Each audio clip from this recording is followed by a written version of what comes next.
HMCS Athabaskan. In my opinion, it's one of the most recognizable names for Canadian warships, along with HMCS Bonaventure and HMCS Haida. There is one Bonaventure and one Haida, yet there are three HMCS Athabaskans.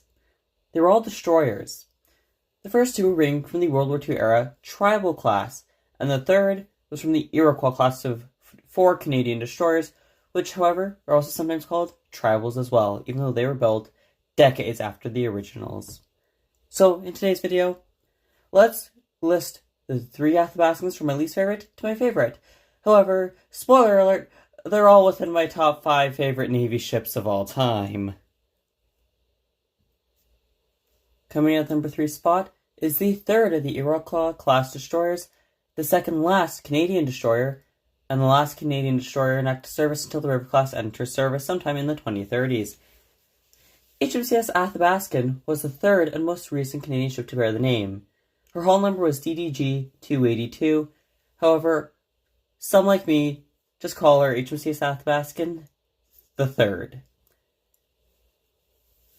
She carries the legacy of the first 2 Athabaskans with pride, and she was the pride of the Navy in a way with her name's history, and that was not lost on those who served on her.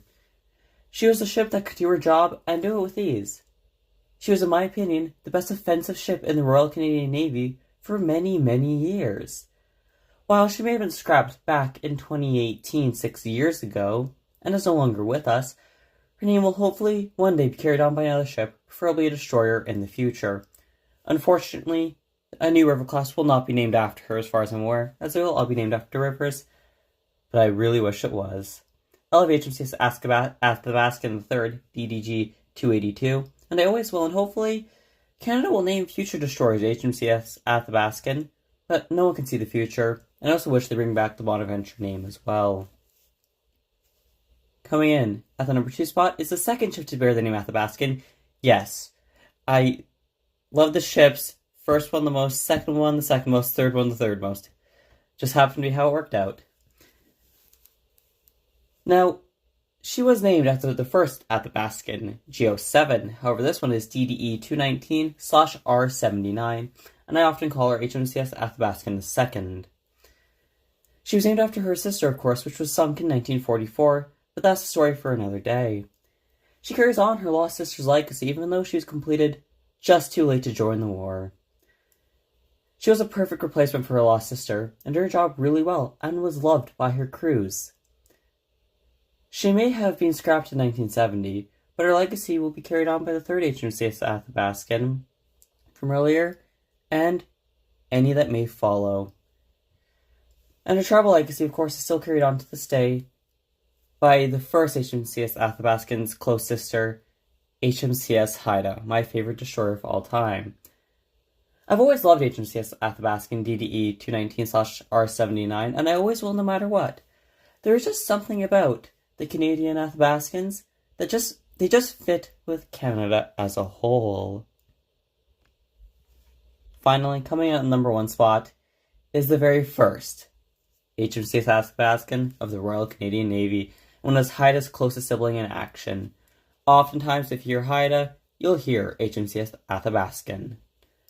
She was lost in 1944, yet she really did start the legacy of her name, and of the tribals in general. She was the only Canadian, in fact, was the only non-British tribal sunk during World War II, and there were many photos of her and Haida together. On the night of her sinking, she was with Haida hunting German destroyers and torpedo boats, like they had done many times before. However, that is a story for another day.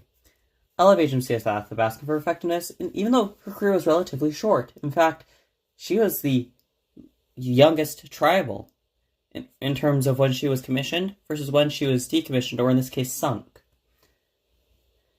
She's often only remembered for being Haida's sister ship, not for what she did during her short career, and honestly, that's a shame.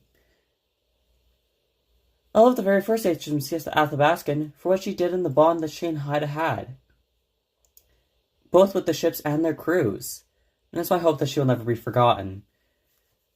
It's just like how, in my personal opinion, it's kind of fitting that the Paddle Wheel Queen and the Paddle Wheel Princess were never split up until the Queen was scrapped in 2016, and the paddle wheel princess followed her 7 years later. No, it's just sometimes there are just two ships you should never separate. And these were definitely two of them. She's definitely my favorite of all the HMCS Athabaskans of all time. And no matter what, that will never change. And in fact, she's my second favorite Canadian Navy ship of all time. And that will also never change.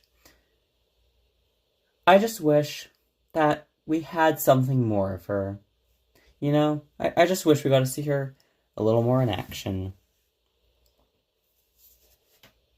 Thanks for watching, everybody. I'm going to try to do more videos like this in the future, kind of shorter tier lists like this, or shorter favorite lists like this. Just in the summer months, don't worry, back in the winter months, we'll go back to longer ones. It's just in the summer months, I'm busy with work.